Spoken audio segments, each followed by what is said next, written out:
I watched this when it was originally airing back in 2015. When this scene happened, oh, oh, I was so ready. Ready. Oh, it's a great scene. And then she just pulls back and just pow right in the face. Fucking just like punches the shit out of her, and she just she's flies out. backwards like a fucking Looney Tunes character.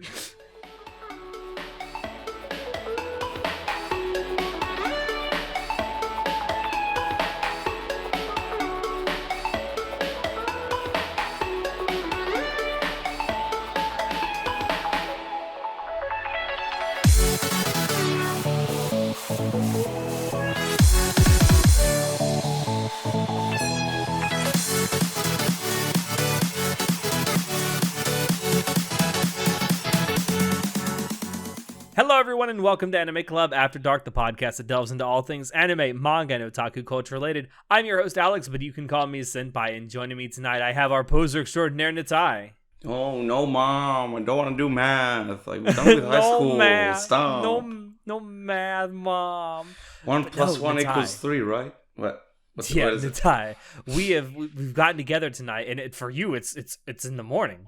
Holy shit, this is new. There's like lights and shit around me. This is wow. So for reference, we usually record when it's actually nighttime for him. For us, like myself and Shinoda and John, it's usually the middle of the afternoon or early afternoon in John's case because he lives on the West Coast. For Natai, it's usually nearly midnight when we're recording. Bro, you forget. Back in the day, like I used to wake up at like 2, 3 a.m. for me to record with you guys. This is like way easier now. But now the script has been flipped a little bit. Now for me it's 4 a.m. and for him it's like what 10, 11 o'clock in the morning? It's 11 a.m. right now. Yeah. This is different, isn't it?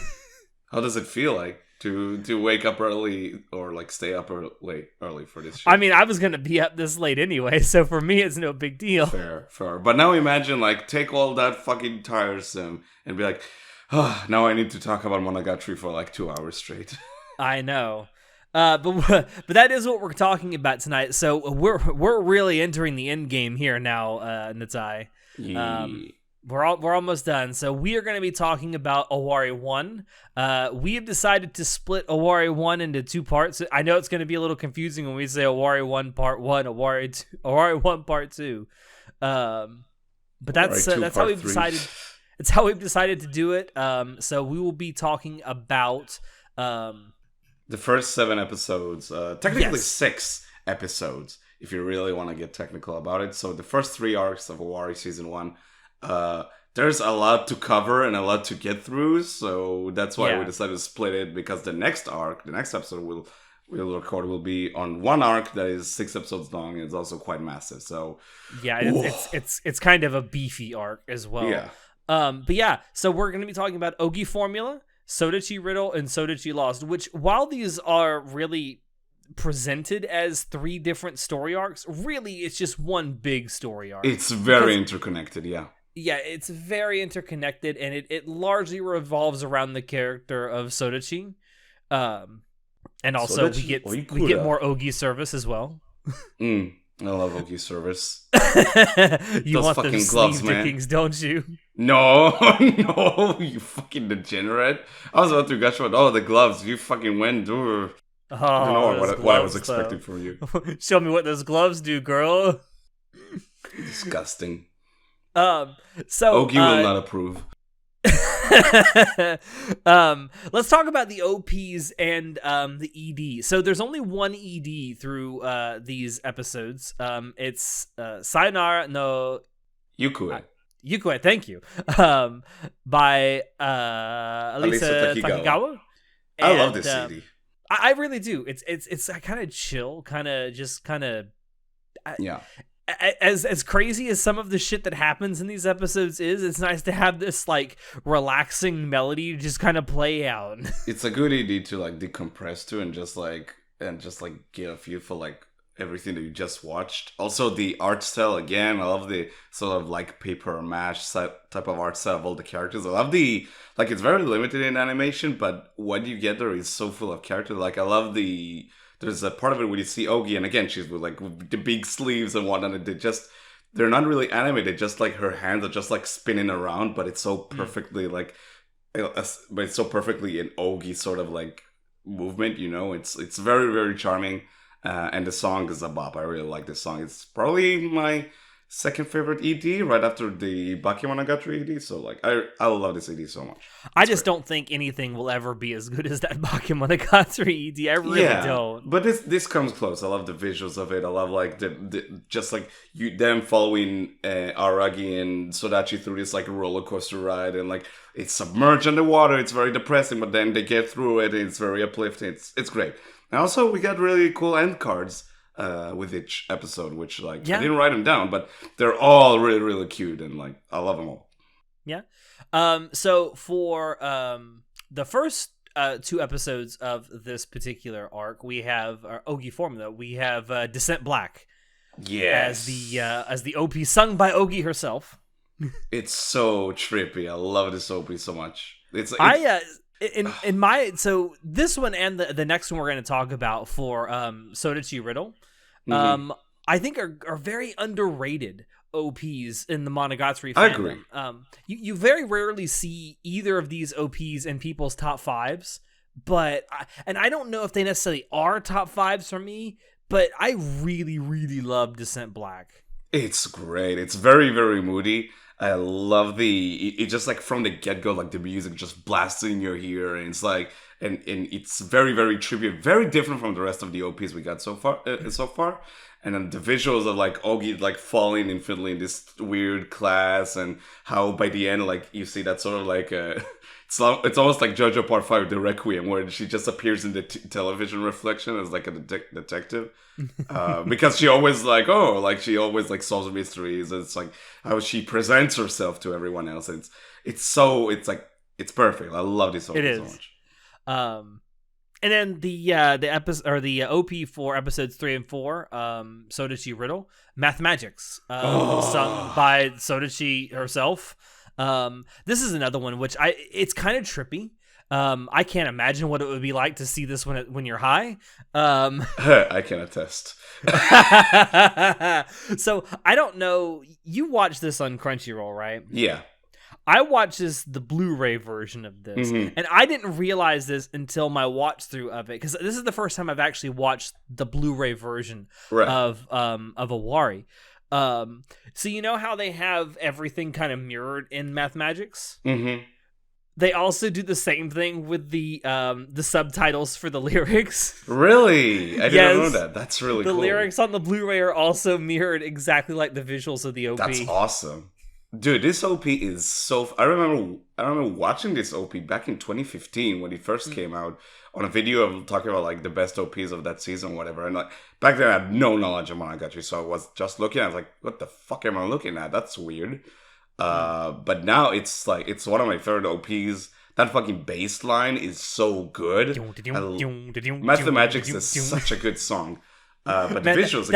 That bass line literally sounds like something that, like, I don't know, fucking Jimmy Page or Jimi Hendrix would write. It's so good. It's such a good bass line. I love it. And the song is like, and I love how like, so we talk about how each like song is sung by like one of the actresses, and it feels like it obviously is intended to be like a character song, and I love how dramatic the vocals are in this song. Like it feels like it's like the actress took like all the lyrics and instead of like singing them sort of like regularly, she puts a little extra oomph to them. They feel much more dramatic, and I love the vocal performance. And as you said, the visual is so trippy. I love this OP so much. Me too. And then we have the OP for Sodachi Lost, which is Evening Shower Equation. I love how all the stuff that's like Sodachi focused is all like math related in terms of like how it's titled and everything. And now, this OP let's try that again. This OP didn't exist back when the show first aired. They added it to the Blu-rays. Yeah, this is something that was not part of the original broadcast of Owarimonogatari Season 1. Now, I have a slightly... You might not like what I'm about to say. Don't make it into a lesbian thing. No. Although that did catch me off guard the first time I ever saw it. But I don't particularly like this OP. Really? I don't. I think this one is like really, really underrated. I think it's quite strong. I like the visuals. The song for me just, I don't know. I feel like it's not. It doesn't really match the story being told in this particular like mini arc. I don't know. I don't know how. I don't know if I agree with you. I think for the visual, at least, the song fits. It's very melancholic. It's very like somber, and I think that's kind of great. It goes well with visuals, and the visuals are fantastic. Like that fucking shot of like the two Sodachis like kissing each other, merging, and when they merge, it's one Sodachi and she just like crying. Is fucking beautiful, man. Like, we'll get to the contents of the arc and like how it's about a character that is trying to love herself, and even though she doesn't, and it's like, oh boy, it's so perfect. I love this OP. I remember what like when I didn't know of its existence till way like a few years ago when I'm just like going through the OPs on YouTube. It's like, there's another one, and I don't like it as much as like Mathemagics, but I still think it's a very strong OP. And I want to be clear. I'm not saying that I hate it. I don't at all. I don't think there's not a single Monogatari OP that I outright hate. I'm just saying in terms of Monogatari OPs, this one in particular is kind of down on my list. Okay. And then I do want to mention, so one thing that is, it's not really different from when we got together last time when we were talking about Tsukimonogatari, but the music this time is not being done by our boy Kosaki. It's actually being done by Kei Haneoka, who also did the music for Tsukimonogatari. Yeah, I think, and correct me if I'm wrong, but I think in general our opinion of it with Tsukimonogatari's OST was good job. Good job indeed. I think it carries on like what was the work that was previously done. And we love those OSTs. They're great. They're fantastic. I think this one retains that same level of quality. It's really, really good. But yeah, pretty much everything else is the same. I do want to point out a small bit of, I guess, technical behind the scenes bit here. So episodes 3 and 4 of Owarimonogatari season 1, and also episodes 8 and 10, but we're going to talk about those next time. Those were actually outsourced. They weren't animated by Shaft. Really? I did not know that. Yes, those were actually animated by I don't know if you're supposed to pronounce it Diomedia or Diomedia. I didn't know about this. Were they like completely outsourced, or were they working with them in tandem? Like, I think now I could be wrong about this, but I'm pretty sure the animation of the entire episode was outsourced. Interesting, huh? That's very interesting. I do wonder how that like collaboration so there was all these horror stories about Shaft where like they literally like got the episodes barely done minutes before airing them for like shows like even Bake and Madoka Magica and a whole lot of other shows. So I wonder if that quote unquote tradition lived on with the Owari Part 1. That's a good question. That's interesting. It's something that would be kind of interesting to look at down the line. You know, Shaft is kind of notoriously very secretive about what goes on and behind their doors. Also, probably with good reason based on some of the horror stories I've heard. Also, another thing, so we got a new art style, a different art style change now. So far, I think for second season, for most of the show, I think like the art style was very, very like consistent. They didn't try and change a whole lot of things. Maybe direction was very different, but the art style remained sort of similar.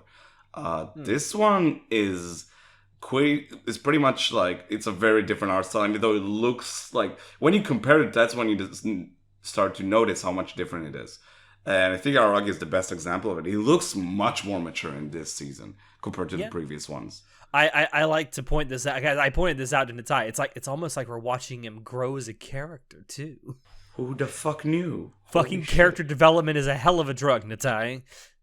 But yeah, it's I like this new art style. This is my favorite depiction of Araki. Maybe not my favorite. I think maybe my favorite will be Kisu, but we'll get to that in future. Oh, we'll get there. In terms of the TV show, I think like the series as a whole, I think this is like my favorite design of it. I agree. And also just we'll probably talk on it here and there, but I do want to give special props to background art throughout all of Owari season 1. It's great. It's fantastic. There's some absolutely fantastic background art throughout this. Not that there hasn't been fantastic background art through all of Monogatari, but there's some scenes in the episodes we're going to talk about that the background art really stands out in a great way. Yeah, like we'll get to like lighting and colors and all that. There's so much to talk about, but let's get right into it. And there is also a very shall we say healthy amount of visual references in these first few episodes. There's so much shit, dude. Like writing all of this down and then talking to you, it's like, they're so dense with shit, these episodes. It's kind of crazy. So, yeah, let's talk about it. So, Ogi formula. Bottle episode, let's go!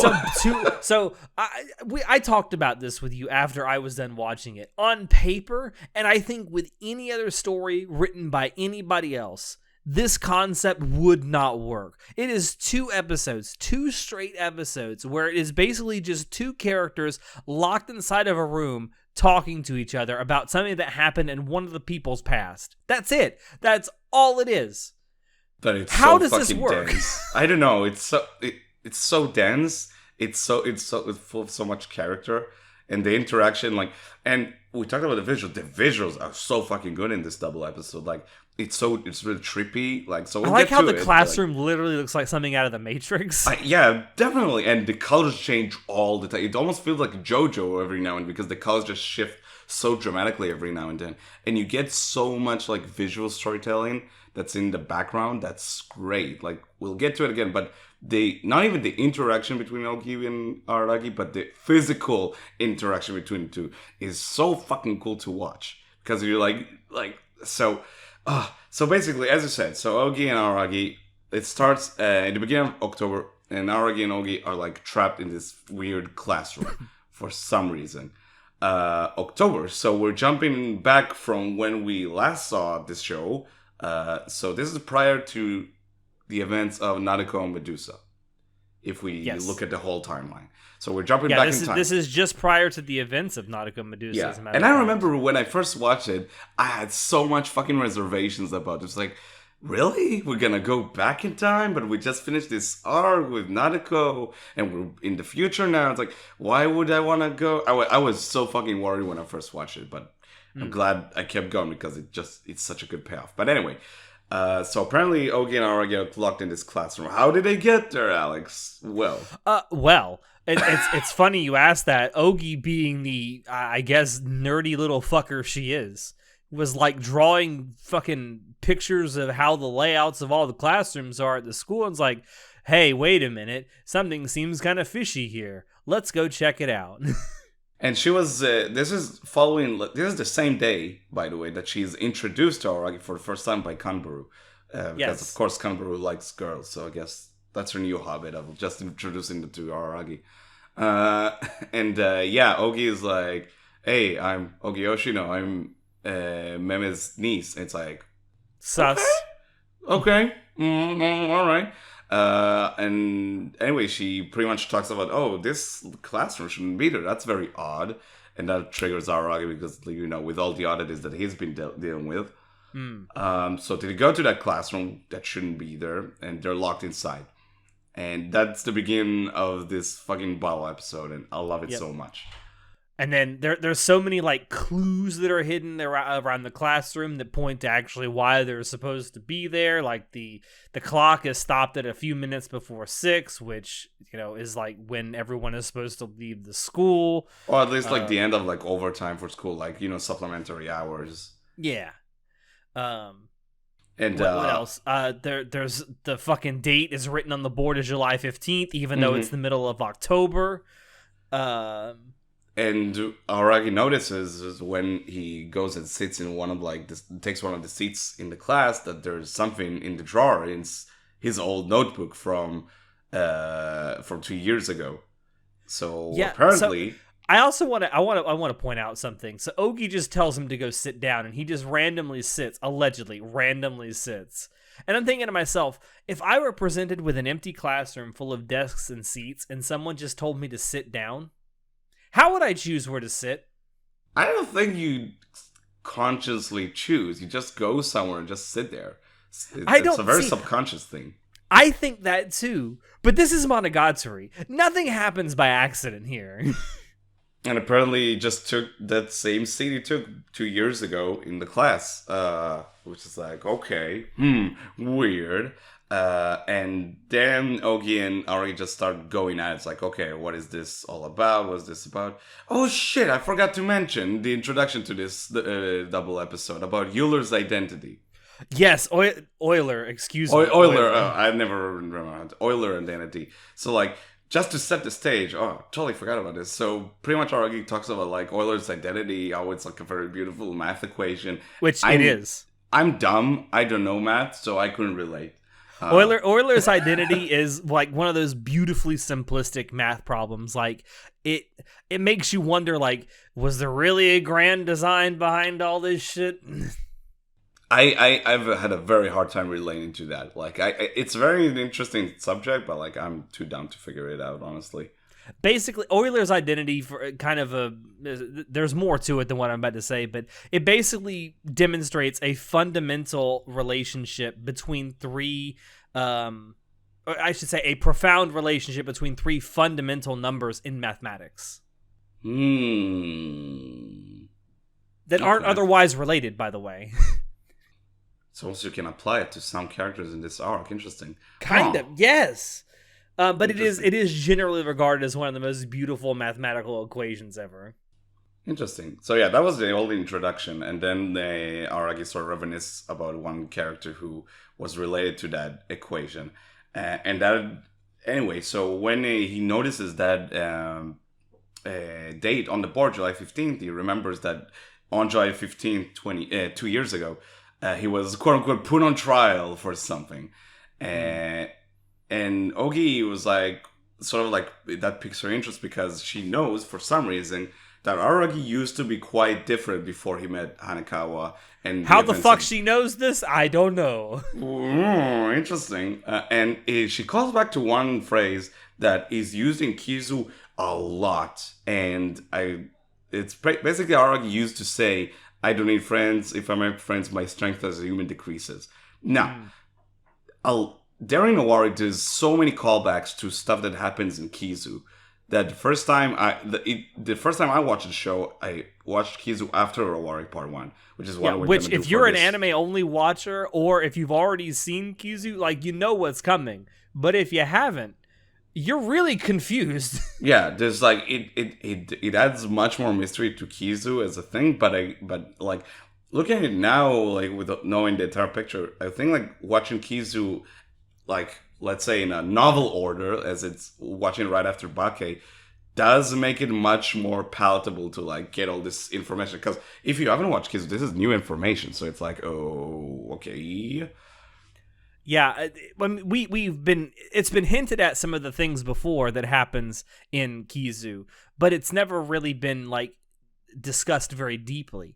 But yeah, I feel like some of the stuff that's being talked about here, especially in these two episodes where they do reference Kizu, I feel like actually having seen Kizu before would probably be better. Yeah, it definitely like makes things more clear. And I think that's one of the things with Owari where it kind of is hamstrung by the fact that Kizu came out after this. Yeah, definitely.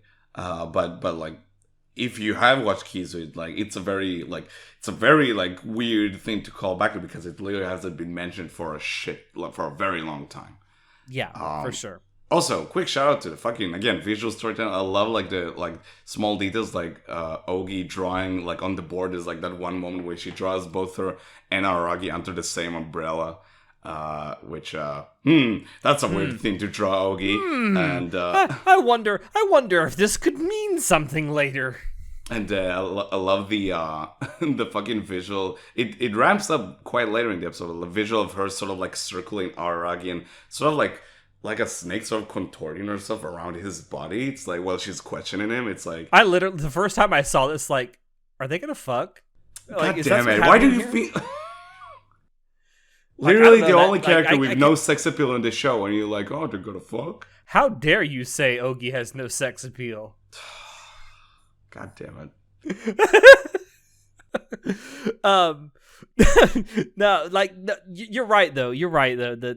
And I want to point out, you and I know what's coming with Ogi, but if you All the haven't, fucking number one, you're in for a treat. Number two, when we actually get there, you're gonna look back at stuff like this we're talking about with the umbrella and stuff, and even other stuff that we're gonna be talking about here, and you're gonna It's so satisfying to rewatch this show.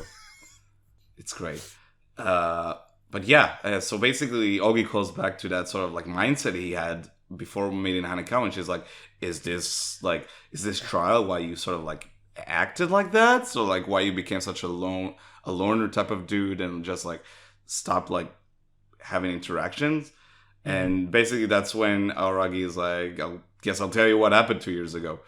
So yeah, basically that's when we first get introduced to Sodachi Oikura, who was a classmate of Aragi 2 years prior to this like episode. Who really, really wanted to be called Euler. What a fucking nerd. Yeah, what a fucking nerd. Also, this begins my TED Talk, and it will go on for the next probably hour and a half of me trying to convince all of you out there that Sodachi is actually an incel. Oh my god, you're a fucking go. But anyway, I also love how these fucking nicknames in this show. She's like, oh, I want to be called Euler, but everyone calls her How Much. Which I find funny. I think it's a great nickname. It's such a and it's only because that she has this tendency to just like appraise people upon meeting him like they're a fucking piece of meat or a painting or something. By the way, again, shoutouts to Wofan, that the fucking character design. I love Oikura. I love how she looks. I love how she acts. I think she's a great character. It's a shame she's batshit insane. It's fucking shocking that she's like actually present, not even in flashback, actually present for like 2 episodes in the entire series. So it's like kind of fucking crazy. I love it. But yeah.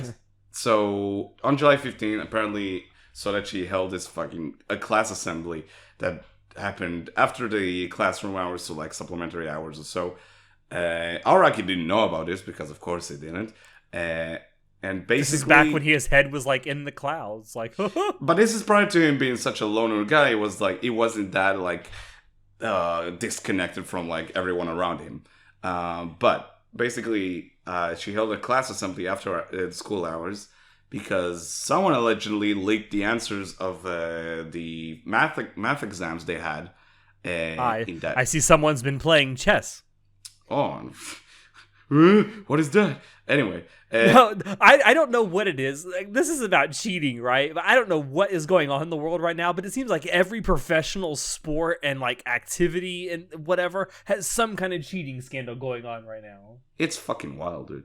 But yeah, apparently someone leaked the answers to the final exams because they had sort of this group study that happened prior to the exam, and apparently all the people who were in the study like had 20 points above the rest of the people who weren't in the group study in their final score. Yeah, they scored on average 20 points higher than the people who weren't there. Which is like that's kind except for one person, and that was Araragi. But he wasn't in the group study, and he got 100. No, he wasn't, but he also got 100% on the test. Because fuck him, he's just that good. What a fucking Chad.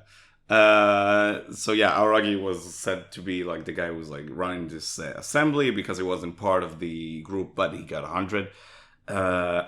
And I love how he's like still back then very dense. He's like, oh, she probably hates me because I got a better score than her because he is like top of the class in math. It's never that simple here, buddy. Yeah, even though she's like this math goddess apparently, and she wants to be called this very stupid name, she can't even be like get a perfect score. So yeah, and apparently like Aragi off the bat when he tells the story, it's like that day we couldn't find the culprit. And I love, again, back to the visuals, I love when he talks about this, and we have a bit of a glimpse of that visual in the introduction of the episode of like these I don't remember what they're called, these like Japanese like cat dolls that like wave their arm around, the maneki nekos. Yeah, those. I love like these, like they're set for like all the classmates, and like it comes back like, later in the episode, but that like when they set up that visual at first it's like very strange, but the payoff for it is like perfect. But yeah, and then Ogi's like, well, we need to find the culprit, and then we'll be able to get out of this class, which is frozen apparently in time. And the investigation begins. Yes, Sherlock Holmes goes to work. I love that image of Ogi with the fucking Sherlock Holmes hat. Yeah, and you kind of see glimpses of this whole I guess trial is how it's put in how Araragi puts it. And the visuals of all the tables like being thrown around like a storm is great. Like, and I love the fact that it's just a bunch of people talking over each other, and it's really difficult to understand what people are saying because so many people are talking at once.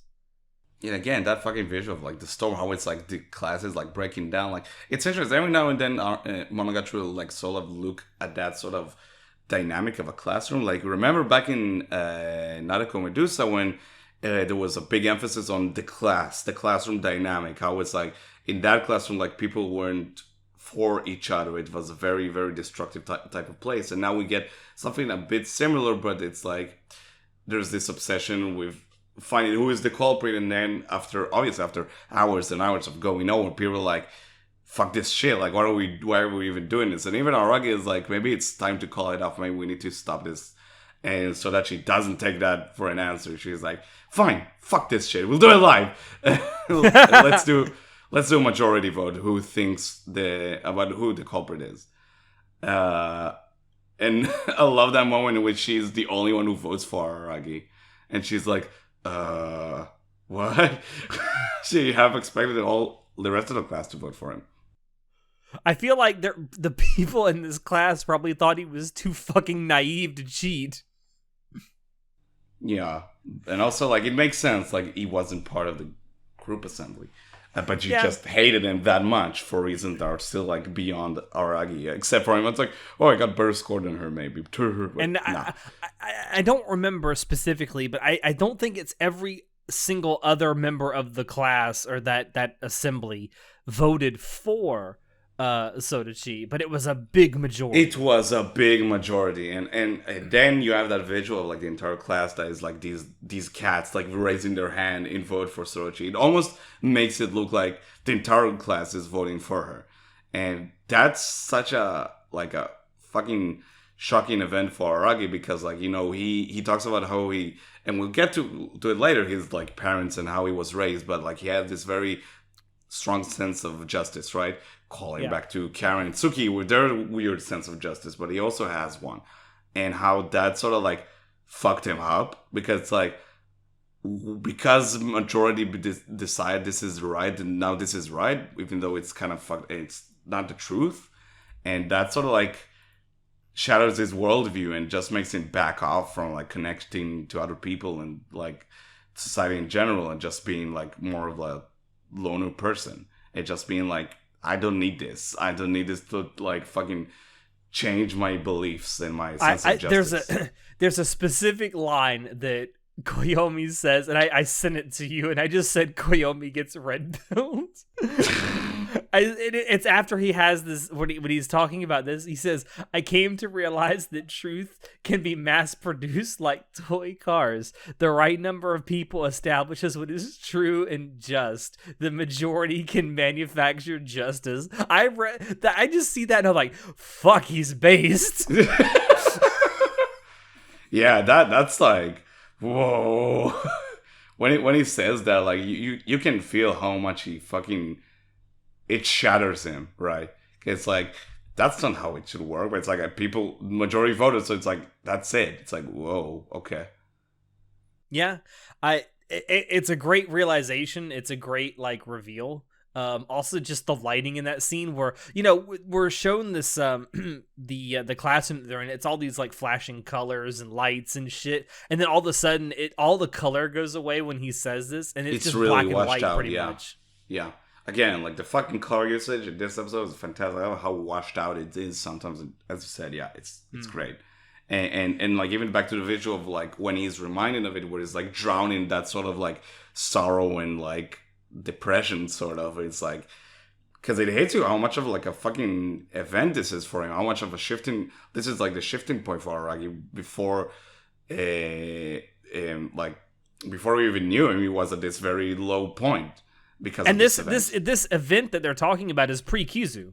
It's pre-Kizu, yeah. Like, it explains, and when we'll get to Kizu, we'll see that Araragi explains why he was such a loner guy who had no friends, no connections whatsoever, and why the events of Kizu opened him up and led to him being able to form this connection with people like Hanekawa. And wouldn't it have been great if the fucking the Kizu anime had already been out by the time this came out?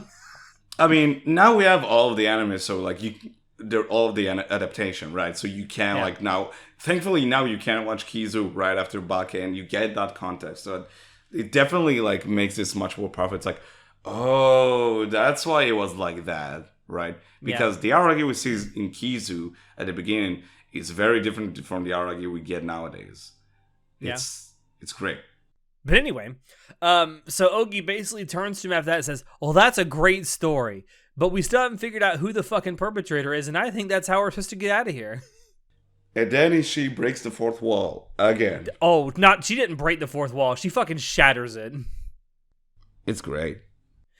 So I pointed this out to you, because you've read the Kizu Monogatari novel, but that's as far as you've really gotten in the Monogatari novel series. Yeah, I only read Kizu. So I haven't read all of the novels, but I've read most of them. I've read all of the novels that have been animated. Ogi has a habit of this every time she shows up. She breaks the fourth wall multiple times. It's great. I love all these fourth wall breaks. Most of the time, she does it in a way where she's actually directly addressing the reader. And there's even that point in this where she says, all right, reader, now you have all the clues. And then she's like, now we have all the clues. Let's find out who the actual perpetrator is. And from the bat, she's like Komichi Tetsujo, which is the homeroom teacher, apparently. And now, like a good Sherlock Holmes novel, she just lays out all like what happened based on the clues that she had. Because throughout this conversation, Araragi mentions a few things that come together now in this like conclusion. So basically, what Ogi says is that the homeroom teacher probably was, but the homeroom teacher is the math teacher, and because she would usually help clean the classroom after the group study, she would see the questions and the like problems that the group study would like talk about an exercise. And she would use that, and then she used that in the exam itself, because if like all the students have a higher score, then she's like better evaluated because, oh, look at this teacher made all the students better at math. And the thing that sort of like puts a nail on this like whole thing for Araragi, it's like when the vote happened, so Araragi was standing up, there was someone else sitting in his seat, and that's Tetsujo, the teacher, who also voted against Oikura, which is really, really fucking messed up. That's some fucked up shit when your teacher's voting against you and she's the one who cheated. And yeah, in that moment when they realized is that... Is Komachi a dude or I don't know. I don't know genders of Japanese names. I'm sorry. I'm not even... No, we know she is the teacher. She goes on maternity leave. Because she's on maternity leave. So yeah, the moment they realized the teacher was behind it all, the classroom turns to normal, isn't locked, and that sort of closes the case, you could say. Yeah. And I also love that as they're leaving, Ogi just turns to him and is like, oh, by the way, I heard that vampires have to ask for permission to enter and leave buildings. How does she know that Araragi's a vampire? I don't know. And Araragi is like, oh, yeah, sure. It's like, wait, I didn't tell her I'm a vampire. That's weird. Oh, that's not the first time he's going to have that situation come up. Yeah. And yeah, it's that's sort of like the end of this sort of case. It's really fucked up. It is. But like you mentioned, Tetsujo was a teacher, and she stayed as a teacher, but now she's on maternity leave currently.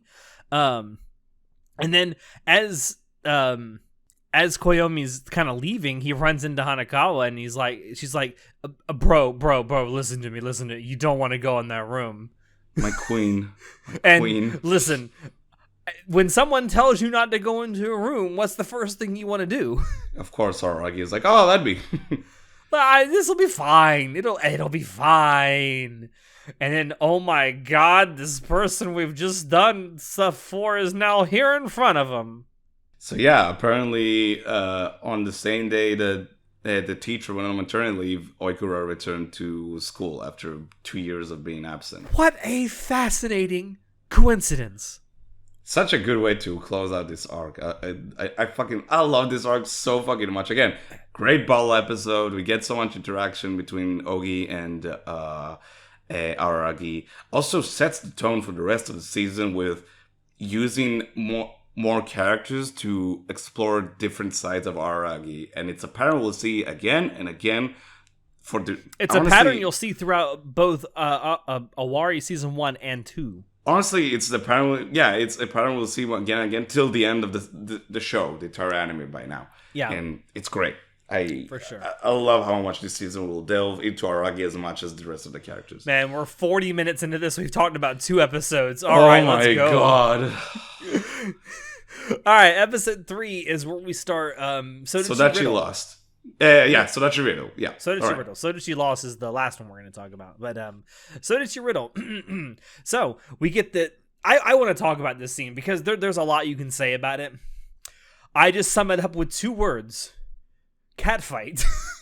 Can I go back to that fucking one quote Hanekawa says that you sent me, where she was like, Saragi is like, wait, so what did you tell Oikura? She's like, it would be weird not to not answer, so I answered all the inoffensive questions. Because apparently she's like very inquisitive about Araki's state, where she's like asking Hanekawa all these weird questions about Araki. Yeah. For some reason, he's on her mind a lot, and it's like, oh shit, all right. Which is really just Hanekawa's roundabout way of saying, I just bullshitted. I love it. That's really what she's saying. So Araki is like entering the class, and there she is, and he's trying to like be very stupidly so. He's trying to be very. It's like, hey, how's it going? We've seen at this point. We've seen Koyomi like interact with and talk to multiple characters, men and women, and almost every single time, unless he's like really flabbergasted by something, he's like cool, calm, collected. He doesn't let a whole lot of stuff like really get to him, or if he does, he never shows it. When he talks to Sodachi, he is the most goofy motherfucker on the planet. What a fucking dense idiot. Holy shit. I was like, oh, what are you doing, you dumbass? It's like, hey, how's it going? Hey. He's literally just like the fonts. Hey. And she hates him. The thing is, like the first instance in the show, we see someone like genuinely hate Araki. Like we've seen people like attack him and like being like antagonized because of him or for some reason. Wait till Kizu when you see someone literally decapitate him. Yeah, too. But like this, there's so much hatred boiling under Sodachi, and she's like, oh, look at you. You're having a really nice life. You're like doing great in your studies. You have a nice girlfriend, which apparently. Exhibit A for her being an incel, by the way. Yeah, and but then she's like goes into this whole spiel that she's very mad about people who are happy but don't know why they have that happiness, how they obtain this happiness. People who fall ass backwards into happiness, basically, and they're like unaware of their like roots. What was that one line when she's like, water that doesn't know why it's boiled or something like that? Yeah. She's not mad at water. She's mad at water that doesn't know why it gets boiled. And it's like, it's great. She just like, she gets more and more unhinged, and she's like getting more and more mad at him. And I love this one exchange. I sent you this because this fucking line, dude, where she's like super mad at him. And it comes to a point where she's like, where she goes through this entire spiel, and she's like, people can't be happy unless someone else saves them.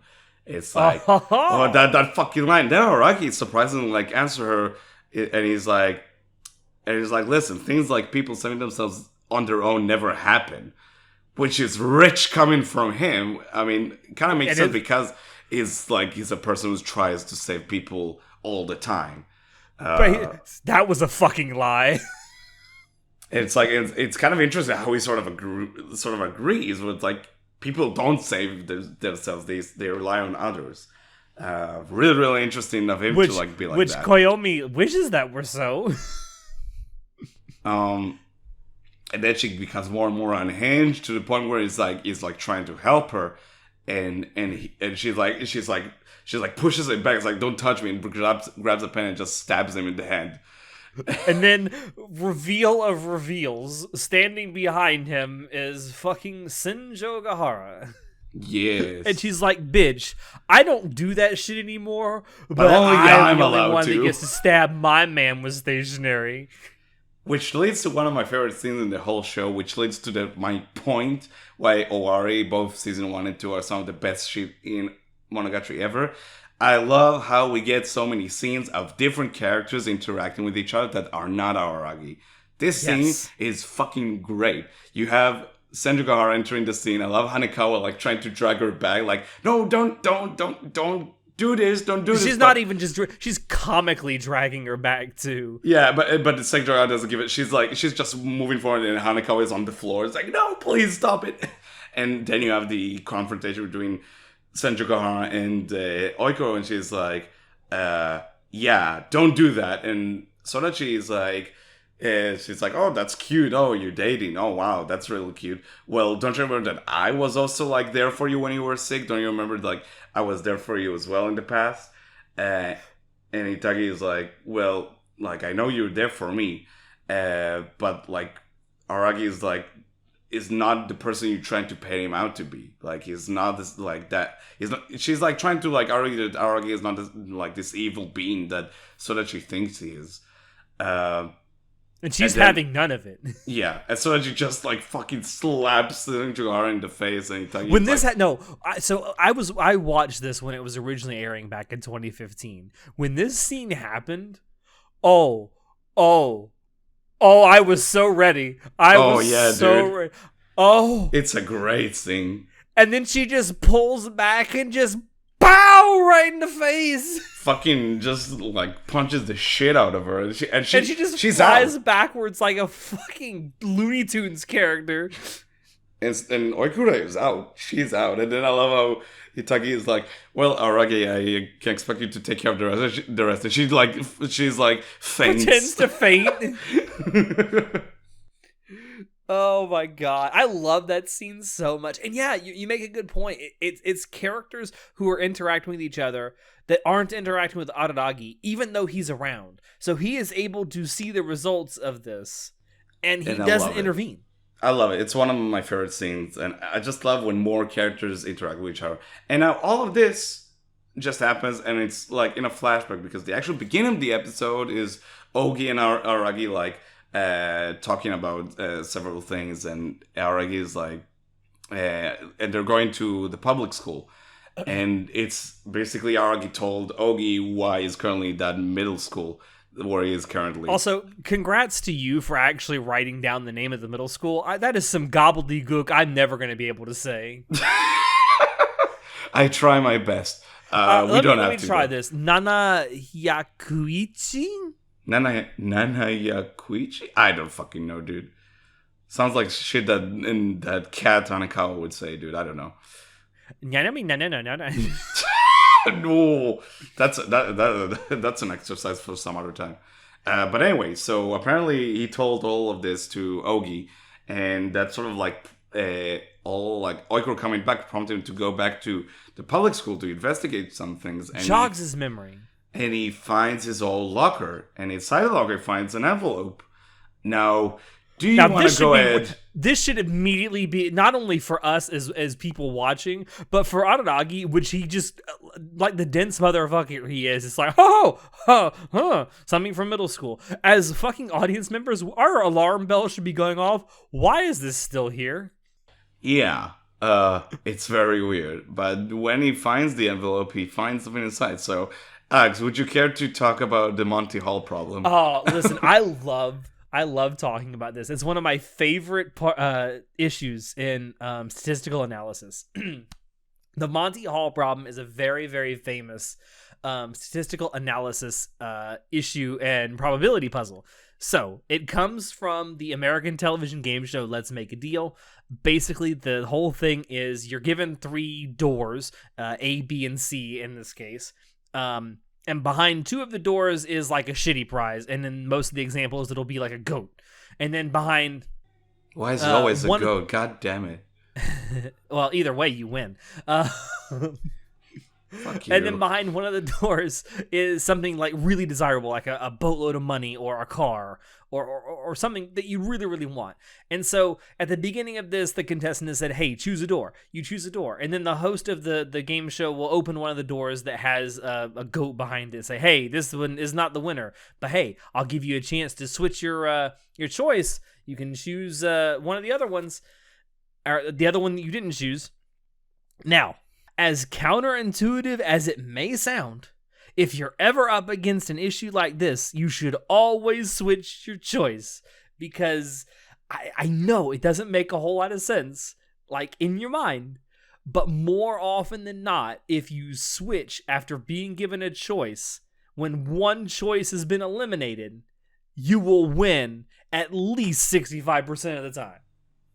It's really like I love how it's presented in the anime as well, like a Cartoon Network type of show.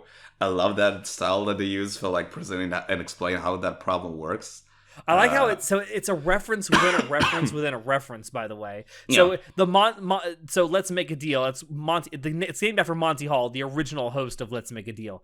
So they're showing the original like Monty Hall problem, and then it's done in the style of Powerpuff Girls. And then you have a fucking random Splatoon reference that comes on screen. For starting, it's like one of the inklings is just on screen. It's like, what the fuck is... What? So it's a reference within a reference within a reference. So basically, once all that is explained, so Ogi chooses one of the envelopes, the C envelope, and she finds there's a map. And Aragi is like, let's check this out. And before they leave, he notices Nadeko's locker as well, and like that guilt is a big factor of this entire like season of the anime, and like that there's every now and then there'll be this reminder of like the guilt, because he feels a lot of guilt over stuff with Nadeko. When Ogi and Koyomi are locked in the room, like she looks at him and says, regret gave rise to this room. And it's like, and to be clear, at this point in time, this is prior to Nadeko Medusa. This is still like not like prior to like the fucked up events that like would go down later, but it's a hint for us, the audience, to know like this is something that will cause a lot of guilt for Aragi, and like, and it's a and like as we'll learn later on, this is like a repeat of another person that Aragi totally forgot about till they came back into his life in the anime. Which, like, Jesus Christ, how bad is his memory? Wow, it's fucking shit. As we're about to find out. So, the two of them follow this map, and they arrive at this like very rundown mansion, this abandoned mansion. And Ogi breaks in, and Aragi warns her that, as she does, and she's like, oh, like, don't worry about it, we have an alibi, you and I, like, we're good. And he's like, my parents are cops, they won't bail me out on this. And then he has a moment like, why did I tell her that my parents are cops? And this is the first time we sort of like get a clear answer about his parents' occupation, which is real cool. Which can I just point out, as dense as a motherfucker that Koyomi can be, good on him for not immediately revealing this information to everyone he meets. Later on, it's like Hanekawa mentions that she makes a point of that he withholds that information for most of the time, but he's like, as good of a friend as she is to him, she didn't know about it until very recently. Yeah. But apparently that Ogi tells Aragi that the fact that Sodachi returned to school is like pretty much like means that she knew who the culprit was, because again, during the same time that the teacher went on maternity leave, Sodachi came back to school. So apparently she was also coincidences in Monogatari. Yeah, and apparently. And Ara goes back to being that fucking dense motherfucker where it's like, oh, but she's like, well, I wonder why she hated me so much. And Ogi is like, there's something else that is going on. Because again, as Sodachi said, that she's mad at people who are not aware why they are being happy, what's the root for their happiness. Aragi isn't aware for the roots of her hatred towards him. There's something deeper going on. And yeah, so they arrive to this rundown mansion, and Aragi starts to tell her about another part of his past, sort of like what he's made of, the reason he's made this way. And yeah, that's pretty much how that episode ends. I want to point out before we go on, I understand why there's a lot of people, even Monogatari fans, who really don't like Owarimonogatari, specifically the first season. There's a lot of flashbacks going on. There's that, but there's also Koyomi acts about as dense as he ever acts in Owari season 1. Like it's a bit. It's a little much for a lot of people, and I get it. I understand even if you're a fan of Monogatari, sometimes as much as you're used to him kind of being, alert and on top of things, he's not that here. I love but again, I think the strength of Owari is how much we get how much more information we get about Aragi, how much more it's like a deeper exploration of his character. And again, it's really weird because this arc is about Sodachi and the previous one was about Ogi, but no, actually this is also about understanding Aragi better as a character. It is. But anyway, I also get the frustration that some people level at it. It's like he's the narrator of the story, but he doesn't seem to have a whole lot of agency in it. And it's true, because you're really watching other people solve the problems around him. And the couple of times we've seen this happen before have been story arcs where he actually hasn't even been there, like Hitagi End. Yeah. Now you're actually having to see him basically watch other people solve problems, and he has very little agency. That's an interesting point. I do feel though, because again, it's sort of we get more of as we will see this in this flashback, for instance, because again, he's a little kid and he's being criticized for having no agency in this flashback. We're going to get into it. He literally is going to be sort of become a disappointment to someone in this flashback. Yeah. So basically, let's get into Aragi. Yeah. So basically, Aragi talks about how 5 years before present time, he had this as we said, he had this very strong sense of justice because his parents are policemen, and he encountered this Monday Hall problem in his locker. That led to him meeting a girl in this rundown mansion who he didn't know at the time, but was Sodachi. Basically, when he found her, she started teaching him, and they started studying together math. And she sort of wanted to show him how beautiful math can be, because he was a very righteous person even back then. He was a very hard worker. He was sort of not great at math. That was his biggest obstacle in terms of his studies. And yeah, basically she, a math fairy, she came from the heaven and started teaching him stuff about math, including I like that Euler's identity. Oh, he just constantly describes her as the math fairy. It's great. I love it. And he claims that thanks to all of these studies, he sort of succeeded in math, and that led him to being able to enter the current high school that he's attending. So going back to that theme of how he got to where he is. Yeah, and I do actually really like the flashback where they're showing him studying with Sodachi. Yeah. And you see all the things that she's teaching him, and she seems to actually be having a really good time doing it. And they seem to, obviously it's making him better at math. But I also love the whole thing with the 3 conditions, because that comes back to bite her in the fucking ass. Yeah. That they only meet on the second floor of the house, that they have to keep the study sessions a secret, and Koyomi can't ask anything about her. Nothing. They're only there to talk about math. Yeah. So he does. Agrees. To Koyomi's credit, he meets all of these conditions the entire time until the last day of summer vacation, when she never shows up. And as time passed on, Aragi just started forgetting about her, and yeah, and then Aogi is well, that has to be Sodachi, and she probably transferred schools after this, and that's why she suddenly disappeared. She also goes into the spiel of probably she had a different surname at the time, and that's why Ari couldn't really figure out who she was, but it's probably Sodachi.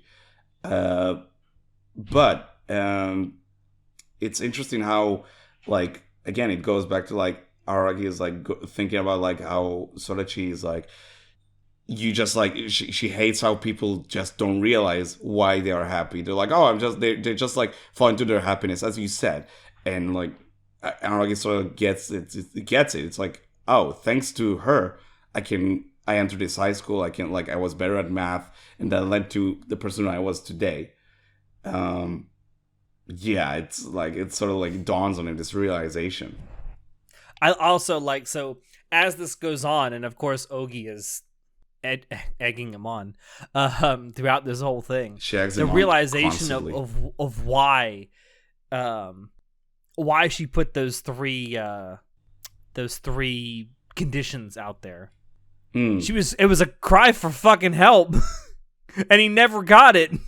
Basically, Ogi figures out that like this rundown mansion is basically Sodachi's home, and it wasn't run down at the time, but it is now. And it wasn't run down at the time, but it is now. And apparently, like from Aragi's memories, like there were multiple signs of domestic violence. And he just like, oh, that's interesting. Anyway, that's a heavy subject. Yeah, I like how it pivots to, quirky girl that just got some personality issues. We're beating our children. So basically, yeah, Sodachi was trying to get some help in her life, and she figured out that Aragi's parents are policemen. We still don't know why, but she managed to figure that out. We still don't know how she figured that out, but that is coming. And she sort of used his slump in math to sort of like lure him into her house to sort of like almost use him as a witness to see what's going on, to maybe get his parents involved. She also lies to him about the Monty Hall problem, because she tells him when they first start their study sessions that she sent that Monty Hall problem to multiple people in their class to see if anyone would like get the figure thing it out. and figure it out and stop by. But she lied. To him. He was the only one that got that Monty Hall problem. But Aragi did not figure it out, even though she wanted him to. And like when on the day that she would disappear, he does find this one envelope under the table, and it's empty, which is such a good way to symbolize like that's what Aragi is to her. I love how they phrase it. An empty envelope. Yeah, an empty envelope. It was the wrong choice, a waste of time. It's like, damn, poor child Aragi, and that regret is like looming over him now, and it's like, shit, like I couldn't help her at the time. You just imagine that little boy Koyomi just walking into a house where parents are beating their children. He's like, oh, that's an interesting way to parent. Anyway, I'll meet you upstairs. Yeah, and then Aragi, the day after, is like confronted by Anakawa, and she's like, that's kind of weird that Ogi, like, that you volunteered that information to Ogi, that your parents are policemen. Which again, I wonder how Sodachi knew about it, but we'll get that later on. We will. So that's Sodachi Lost. That is Sodachi Lost. That is the gist of Sodachi Lost. No, that was Sodachi Riddle. Now we enter Sodachi Lost. Yeah, Sodachi Riddle. Yeah, we're going to Sodachi Lost. It kind of ends on a heavy note. Domestic violence. It's not great. Cool. But now we kind of understand why she's a little, shall we say, emotional, unhinged. And really, really mad at Aragi. We know where she came from. We sort of like understand how she turned out to be so fucked up. But we still don't have all the pieces to the puzzle. Not quite. But that's what Sodachi Lost is for. So basically, after Hitagi and Sodachi had this their little fight, both of them didn't come to school the day later. Apparently, Hitagi was like kind of something's up with Hitagi. She's not doing well, and Sodachi isn't coming to school either. So Hanako and Araragi sort of like before we get to that, actually, the episode starts on Araragi and Hanako going to Sodachi's place apparently. And like this discussing all types of shit. And again, I told you, but I love the lighting in this episode. I love how washed out the colors in this part of the episode are.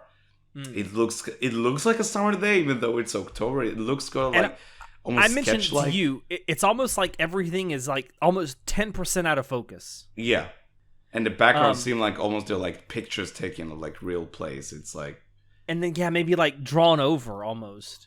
Like I'm looking at it right now, and it's just like I love how like it reminds me of actually, funnily enough, Steins Gate, how it's like the sun just like is present everywhere, like everything is like overexposed in terms of like the shot itself. It's great. Yeah. Also, they're having that little conversation on their way to Sodachi's place, and I mentioned it to you, and you didn't catch it. There's a reference to Jesus. Because in Crunchyroll, I don't think they translate it differently. I didn't go back and check what, but it's different from what you showed me in the Blu-ray, which is very interesting. Yeah, so there's the reference to Jesus. You told me what happened during spring break was hell itself, but this might be the beginning of your passion. Huh. And of course, passion is capitalized, and that means the passion of Christ. Oh, God. And funnily enough, hell is quite soon for him, because this is prior to Nadeko Medusa, where all the shit goes down with Nadeko becoming a goddess. So yeah, she was not far off. And means then, he's about to get crucified. And in that conversation, they pretty much talk about it. Aragi is like, oh, we need to set a good example for our kohais, our underclassmen, and we should take care of them. And Anakawa is like, well, it seems there's a pattern of you falling for like all these younger girls, like with Kanbaru. And she's like, please watch out for whatever is gonna happen with Ogi. And then we cut back to how they got to that situation. So apparently, as I said, Hanakawa like talks to Aragi, hey, we should visit both Itagi and Sodachi to see what's up with them. The original plan was that Hanakawa will visit Senjokahara and Aragi will visit Oikura. Yeah, they were going to split up. Yeah, they're going to split up. Also, bold of Koyomi to not go to his girlfriend's house. Even it's like, there's a moment, I love that moment where he's like, should one person go to their lover or to their enemy? And then he like, there's a pause and he looks at the camera. It's like, oh, don't look at me like that. don't look at me like that. Don't look at me like that. So anyway, I'm not going to go to Senjukahara's place. And when he's about to leave, he sees Ogi right across the street. And she's like, oh, perfect timing. Wow, you're punctual as ever, Koyomi. Like, wanting to meet me exactly at 4:32 in the afternoon. It's like, this gaslighting bitch. She's like, wow, so fucking on point, Aragi. Wow, Sasuga. Sasuga. And she starts like questions like, so like, didn't you promise to take me to this like sushi place? It's like, no, actually I'm going to Sodachi to visit her. It's like, this gaslighting bitch. And she's like, oh, you going to Sodachi? I don't know, maybe I should accompany you. It's kind of weird for a boy to go to a girl's place on his own. and Aragi is like, yeah, I guess that sort of makes sense. It's like, why not? And on cue, Hanako is like, stop right there, criminal scum. Hanakawa coming in like fucking Phoenix Wright. Igari! And again, we have a fucking great conversation between Aragi, Hanakawa, and Ogi. And again, I had to point this out to you. You didn't realize it until a rewatch. This argument that they have is a Monty Hall problem. Which is fucking nuts. I did not notice that at all. And I love the visual. So during this whole it starts out as like a conversation, but it very quickly devolves into a genuine argument between Ogi and Hanakawa. Yeah. And I love how there's like these quick cuts every so often to the traffic behind them, and it just gets getting faster and more like... It sort of goes with the flow of the conversation, the argument. It's amazing. I love this. And the background colors change. There's like, when you reach the climax of this sort of argument about who is gonna go with Aragi, whether it be Hanakawa or Ogi, it's all like the sky turned red, completely red. It's like, it's very eerie. And you have these constant shots whenever Ogi is very good at like manipulating Aragi's being a logic. Manipulative cunt. Yeah, she's basically really great at that. And whenever that happens, there's this one shot that I absolutely love where it's like Aragi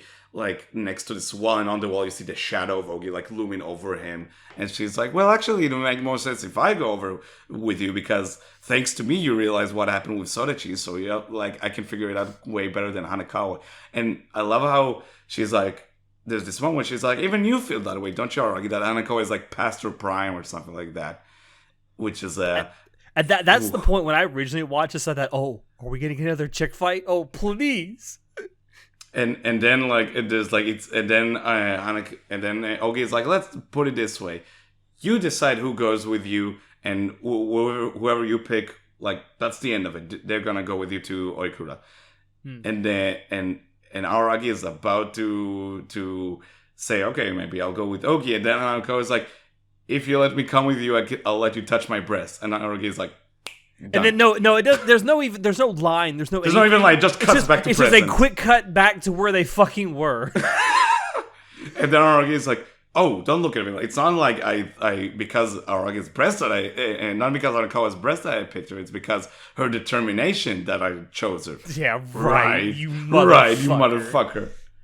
Also, and just the beauty. The absolute beauty. He is presented with 3 possibilities, and then one is eliminated because it's the absolute worst, and then he's given a choice between 2, but he's already made his choice up once, but he's being asked, do you want to change your choice?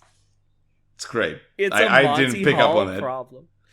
And it's gonna come back and later. Also, at the very end of that, when they actually cut to the traffic for the last time, all of the license plates on the car read door B, which was the wrong answer for Sodachi's riddle. That's great. That's so fucking cool. It's like it's kind of blowing my mind how far they go with the fucking Monty Hall problem. It shows up multiple times in the rest of Monogatari. So, yeah, that's the end of episode 5, and now they're at Sodachi's apartment. And which is, I had to point this out to you too. Her apartment number is 444. That's fucking nuts. What is 4? Why is that significant, Natai? Oh, you tell me, why is it significant, Alex? It is the HTML error code for a refused connection. Fucking amazing, dude. Fucking incredible. It's blowing my mind. I love Monogatari when it does this shit. Nisio Isin, you beautiful bastard. So fucking, like, there's so much shit here. It's like, this is... It's blowing my mind how much shit there is in this fucking show. Also, another visual gag with the 444. Her mailbox is full of mail. She's refusing to check the mail, because she's refusing a connection. They go far with this HTML shit. That's amazing. Anyway, episode 6. Yeah, episode 6. So, basically, so Hanako wonders how come so that she knows about Aragi's parents being cops, and apparently, again, because Aragi's fucking memory is shit, he asks his parents about it. It's like, oh, ages ago when you were very young. Apparently they brought Sodachi into the Araragi household because there was suspicion of domestic violence in Sodachi's house, and apparently she was taken to the Araragis, and apparently both Tsuki and Nadeko even remembers that. And when Aragi asks us about it, and I love that cutaway to Nadeko. I always thought we might see the scrunchie, right? But apparently it's prior to her getting the scrunchie. So, but I love how she twirls the phone again because she's obsessed with Aragi. And apparently they took her in when she was very young, and just to keep her safe for a while they were investigating her household. And it was, as she will talk about it later, it was a very painful experience to be in that household. Surrounded by joy. Surrounded by joy, and like seeing, because like her sense of normal household is very different from a regular household, right? But we'll delve into that later. Basically, they reach the apartment so that she is in her pajamas. She does the tsundere thing when she tells Hanakawa she does not want to change her clothes for Aragi. That's how much she hates him, baka. And so they enter her apartment. She's in pajamas, and her whole cheek is just swollen. And she's like, I'm gonna fucking sue. She pulls a Karen. I'm gonna sue. No, she doesn't pull a Karen. She pulls an American. She becomes like full-fledged American for like 5 seconds. I'll sue your ass. And Aragi pulls a very, very, very cheekily. He like stabs his own like finger just so he can like wipe her cheek with his blood so it will heal up, and then her like injury is gone. She's like, what the fuck? And she doesn't realize what's happening. I love that moment. And because she doesn't know about the whole vampirism thing. She doesn't know anything about it. No. Which, again, this is, again, I reason why I understand why people don't like this as much, because we're going from dense Koyomi to, like, oh, I got this Koyomi. I mean, to be fair, even though when he is dense, like it's really, really stupid how it's like, oh, Anikawa offers her boobs, I'm gonna pick her, but no, actually, like, he understands that's how dire the situation is, that she's willing to go that far to get him to, like, not go with Ogi because she suspects Ogi so much. Also, the whole boobs thing, it's like, even when she's talking to him, it's like, you're just here for my boobs, aren't you? And then he just gives, like, the most porn acting response. No. What? No. It's that Mark Wahlberg thing from The Habit. Like, what? No. That's Araragi in that moment. And then Sodachi sort of like, when she sees Araragi, she starts rambling on about how she's like, he's such a disappointment when even though she put faith in him to help her in her situation so many years ago. She goes full on Yunogasai, like, in this scene. Pretty much. It's like, well, just like putting sake, you made the situation even worse, apparently. And you ruined my fucking life. And yeah, basically, like, she's like just like going on and on about like putting faith in him just made the situation worse, apparently. And then she starts blaming her parents, apparently right after the whole thing with Araragi happened. Her parents divorced after Araragi had failed to help her, and she moved in with her mother. And there's so much hatred to her dad that she doesn't even refer to him as her dad. She's like, the person my mother was married to. She's like, she doesn't even refer to him as like a fatherly figure. It's a really messed up situation. Do you mean your dad? No, that man my mother was married to. Yeah, which is funny that. It's funny that she has that very little respect for her father, which I think rightly so. Apparently, he was an absolute douchebag. I mean, he would beat her mother all the time. Then her mother would beat her because she couldn't. And I'm thinking, well, you should have at least as much hatred for your mother. It's like you could say that, like, she even says it, that her mother beat her because as a result of the beatings the father would do. So she sort of like understood her mother's position, though and again, this is a very fucked up situation, but like to her it's sort of like, which, thankfully I have nothing but sympathy for, because there are people out there who I'm sure have been through situations kind of like this. I have nothing but sympathy for those people, and I understand that it really fucks you up mentally for years. And we see that how, like, sort of she goes back into it quite later, but she's like, oh, I'm one of the fortunate ones. This is not that much of a tragic story, even though it's really fucked up. She almost victim blames herself. Sort of, yeah. It's kind of hard to watch when she does that. It is. Which I also feel is kind of real. Like, I think there's some victims of, like, domestic abuse or domestic violence who will do that too. Like, they'll say, well, it wasn't that bad. I've heard of so many people who had it far worse than I did. It's like, that may be true, but that doesn't make what you went through any less traumatic or any less, like, worth fixing. Yeah, definitely. But yeah, basically she keeps telling what happened to her and her mother. So they moved to this one apartment, and it was not great. There was garbage everywhere, so she basically helped keep both her and her mother alive by making food and, like, trying to, like, keep things orderly, I guess. But yeah, then her mother just shut herself in her room, closed down the windows, closed everything. It's total darkness, just wouldn't come out of the room, only to take some food whenever Sochi made food.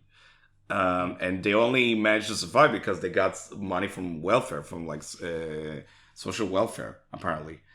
And that's how you know she doesn't live in America. Yeah, right. And then, like, this all, like, culminates when one day Oikura's mother just disappears and she's nowhere to be found.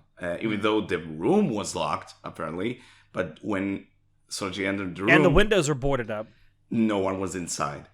So she managed to move in by herself. She caught up to the studies, and then when she heard that the homeroom teacher, was gone, she was like, I guess it's time to go back to school. So that explains where she's been all this time.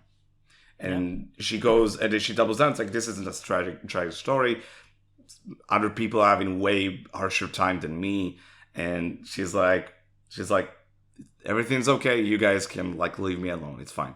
Like, don't worry about it. I like how she just very bluntly says, you can help me by getting the fuck out. Yeah, it's quite rough.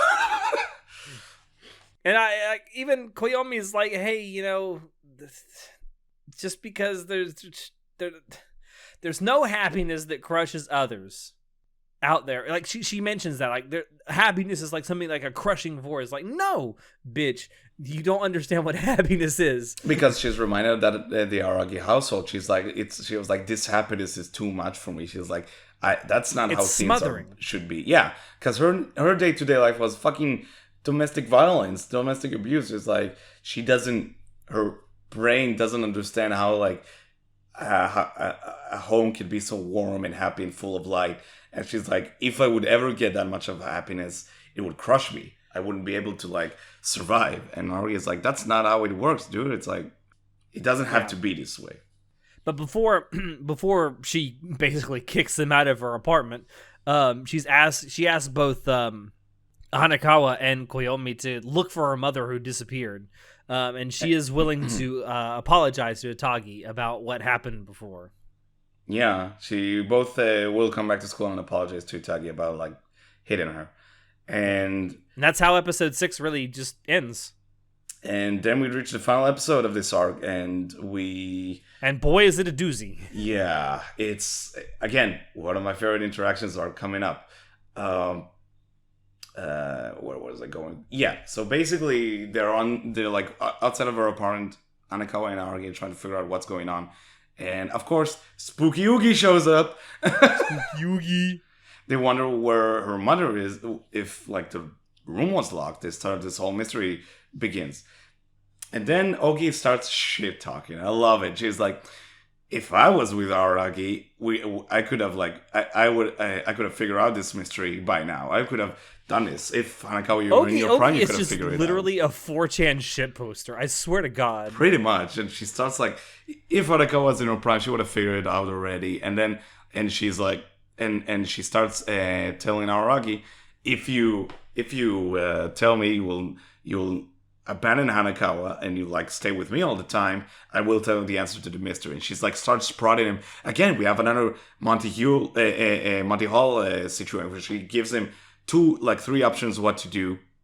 One of them is kind of immediately discarded. Yeah, and then like another one's like pretty much one of them is throwing Hanakawa away. The other one is telling Ogi that he's sorry for like letting her down. It's like asking forgiveness and sort of begging her for the answer. Also, while this is happening, we see like an above shot, like almost like a crane shot down below where they're standing, and it's an actual visual representation of the statistics involved in a Monty Hall problem on a fucking pie graph. And then comes one of my favorite scenes in this entire series. It's my top 5 scenes for me. And then Hanakawa is like, all right, give me 10 seconds. I'll tell you the answer to this mystery. And Ogi's like, fine, you're on. And then Hanakawa blitzes to like the nearest water fountain, washes her hair, and reveals her like striped hair color that she got back. That's not how hair dye works, but I'll go. Yeah, I'll go with it, dude. It's perfect. It's don't worry about it. It's perfect for the situation. So she reveals her hair color she got in Tsubasa Tiger.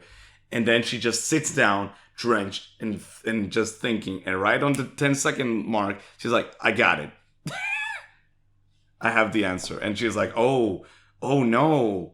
Really? And Ogi's like, yeah, that's the answer. I also to the mystery. like the next 10 minutes is just them going hint 1, hint 2, hint 3, like the fucking count from Sesame Street. Yeah, basically to break it down to Aragi, what happened until they pretty much spill the beans, and then he's like, oh no. So basically, apparently Sodachi's mother just starved to death, and how would you call it? Like her body just slowly over the course of 2 years just decomposed. Decayed. I mean, like decayed. be surprised at how quickly a corpse can decay when it's not taken care of or it's not buried. So for 2 years straight, Sodachi was taking over. I do want to point something out, though. There is a slight flaw in this logic. Okay. Human bodies start to stink when they decompose, and I mean like absolutely reek. But the entire house was filled with garbage. She said that's true. Like it was to the point where there's like so much garbage that like when they evacuated the house, like you couldn't tell what's garbage and what's not. So that kind of explains it. That kind of, but I will say that human bodies really stink when they're decomposing. Like, I've been in a morgue before. It's not pleasant. Yeah, again, it's kind of it's a very extreme situation, obviously, but I'm willing to give the show the benefit of the doubt. Like, it sort of explains away pretty much most of it. It kind of seems to me weird that like in 2 years a body would just like decompose completely, but hey, if anyone's listening to this episode who is a scientist and can tell us about it, I'd love to hear about it. If you're a forensic pathologist, if someone in the audience can or one of the listeners can debunk this, then I'm here for it. I'd like to hear about it. Anime Mythbusters, let's go. Let's go. So probably I'd watch that shit. We should do Anime Mythbusters. Are we smart enough to do something like that? No, I'm not. I'm fucking clumsy as fuck. I'd set shit on fire. So yeah, basically, Sodachi was taking care of a corpse for 2 years and she didn't even realize it. And to some extent, her warped mind maybe sort of like wouldn't allow her to understand, right? But I can understand. Like, if you've been that traumatized, I can certainly imagine your brain coming up with fantastical scenarios just to make you feel better. Yeah, and Aragi is like very resolved about talking to Sodachi about it. And Ogi's like, are you sure this is a good idea? Don't do it. Like, maybe you shouldn't do it. And Aragi's like, no, I have to tell her the truth about this. And it cuts to the next morning. We still don't see their conversation. We never do, really. We get a glimpse of it. We see a small part of it. We get a glimpse of it. But basically, next morning, Aragi is woken up by the Fire Sisters. Again, as usual. And he talks about like what happened in the conversation, and apparently Sodachi is gonna move again. She's not staying in the town anymore because like her financial support has been getting cut in half, so she's moving out of the city, and which is a kind of a shame. And when also he asked both of the sisters if they remember, and neither of them do either. How bad are the Araragi's memories? I want a family conversation where the parents like. I think they need some fucking MRIs to see what's wrong with their fucking brains. And then we get a glimpse of Sodachi's and Aragi's conversation, and like she's very collected, she's very calm, and she smiles, and it seems when they're alone, she's like able to remain like normal, you could say. And he sort of like says it's kind of weird and kind of surprising that she accepted the truth about her mother very easily. She's like. She came to terms with it very quickly.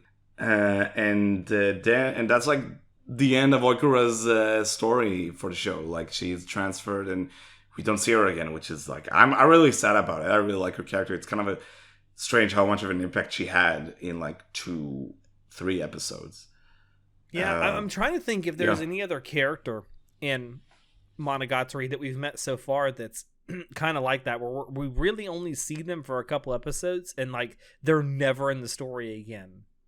Yeah, and I can't really think of one. I mean, I guess you could say Tadatsuru to some extent. Tadatsuru to a certain extent, yeah, but he was set up just to kind of be a primary villain for a single arc. Yeah, and the point of his character was like he shouldn't be there. Like the whole point was like to play with your expectation about what the character should be.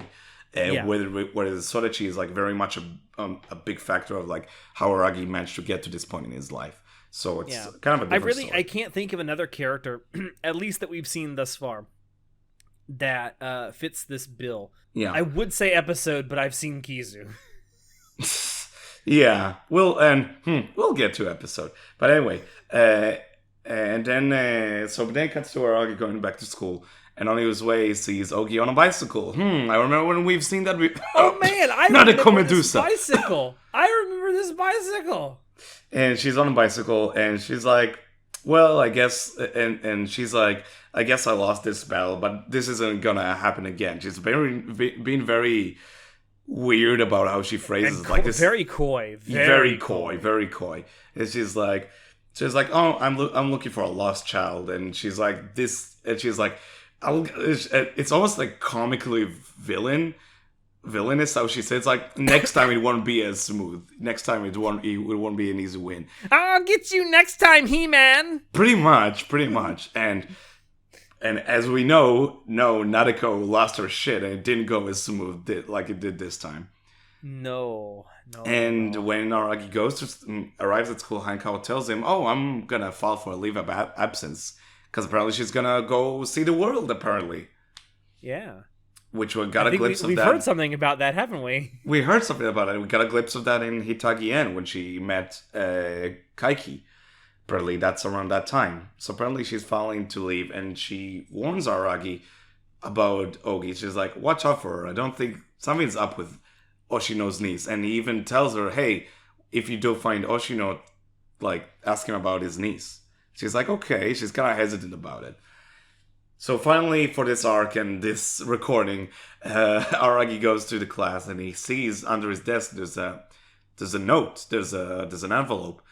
He opens it up and we never get a chance to see what's in it. If it's like a letter from Sodachi, or is it more of a mathematical problem? It just like this is also an example of Koyomi himself breaking the fourth wall, because at the very end he talks directly to the audience. It's like, you're never going to find out what's in it. Yep, I'm going to leave it to your imagination. All that you need to know is that it made me smile. And that closes the book on the entire Oikura arc. It was a picture of her titties. Shut the fuck up. Fucking idiot. Anyway. I can tell you that even if you read the novel, you'll never find out what was in that envelope. What's that? I said even if you read the novel, you won't find out what's in that envelope. I like that. I like how they sort of like Aragi keeps it to himself and doesn't reveal that to the audience. Like, because at the end of the day, even like it's a very fucked up situation that Sodachi was in. There is a very intimate connection between the two. So yeah, that was Ogi Formio Sodachi Riddle. I guess you'd say roughly the first half of Owarimonogatari season 1. 3 arcs, 1 hour and 30 minutes. Let's go. Oh my god. You say that. You say 3 arcs, but really this is one big arc. Yeah, definitely. This is, and again, as much as this is Oikura's story, this is also the story of Aragi's past. There's a lot in this first half of Owari season 1. Even though it is portrayed as 3 arcs, it's really 1 arc in 3 acts. Yeah. I totally agree with that. It's very. I love how it's constructed. I love. And as I've said, I understand why even Monogatari fans have their reservations about this, because like you get Koyomi acting super dense and then being super smart, and then there doesn't seem to be any kind of balance. And yeah, we're seeing a slightly more mature Koyomi, but I get it. Now I'm not saying I agree with it. I personally love Owarimonogatari season 1, and I really love Owarimonogatari season 2 when we get to it. But I get it. I get why there's many fans of this series that think that Owari season 1 is pretty weak. Which is a shame. I love Owari as a whole. Season 2, like we'll get to how much I love that when we get to it. But Owari season 1 is one of the peaks for me. I love, again, going back and like exploring more of Aragi's side. I love Oikura as a character, and I love how we finally get and see more of Ogi as a character. And just you wait for the next part of this podcast, because the next arc is 6 episodes long.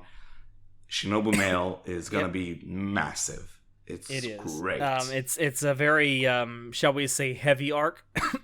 It's fantastic. So many moments I'm looking forward to rewatching with this. So before we do go, I did want to point out, I don't think I've mentioned this on our previous Spoilercast with Tsukimonogatari. So we have decided exactly how we'll be framing the rest of our Spoilercast. So obviously we've decided to split Owari season 1 into 2 parts. So this is part 1. Part 2 will cover the rest of season 1 of Owari.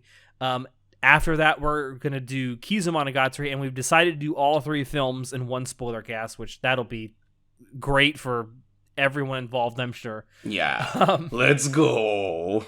Then we're going to do all 12 episodes of Owarimonogatari, but those are short, so that should be fine.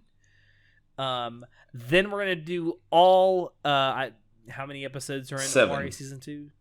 Because they're like double episodes in terms of length. Yeah, so we're going to do all of Owari Season 2 in one go, and then we're also going to do all of Zoku Owari in one go, and then that'll be it. We're getting there. Yeah. We're getting close. We really are. As I said at the beginning, we're getting into the end game here. So next will be part 2 of Owari Season 1, which is episodes 8 through 13, Shinobu Mail. Yes. I don't know about you, Natai, but I am super looking forward to it. I'm very hyped. I'm very, very hyped. So, do you have anything else to say before I play us out here? Just it's good to be back and talk about Monogatari. It's been a while. I'm so happy with this rewatch so far, and like I've been looking forward to rewatching Owari. This is the one section that I didn't get a chance to rewatch for again. So it's great. I'm loving every second of it. It's great. I'm having the absolute time of my life doing these rewatches and doing these spoiler casts with you. I can't wait. We talked about it. Been going on for more than a year by now. Over a year now. Yeah. We're by the time we get finished, it'll probably be about a year and 3 months. Crazy. It is crazy. But yeah, until next time. Thank you everyone out there for dropping in to listen to us. We're, as you can tell, having a fucking ball doing this. Check the description below to find links to Anime Club, After Dark on Twitch, on social media, and on Discord. Check out our merch store. Any purchases you make there do really, really help us out. With that, I have been your host, Alex, and I will see you next time. Say goodnight, Natai. Good morning, everyone. Hey, Natai. Yes. Spooky Yugi is coming for you. Spooky, scary skeleton. Spooky, scary Oogie. I need that remix in my life.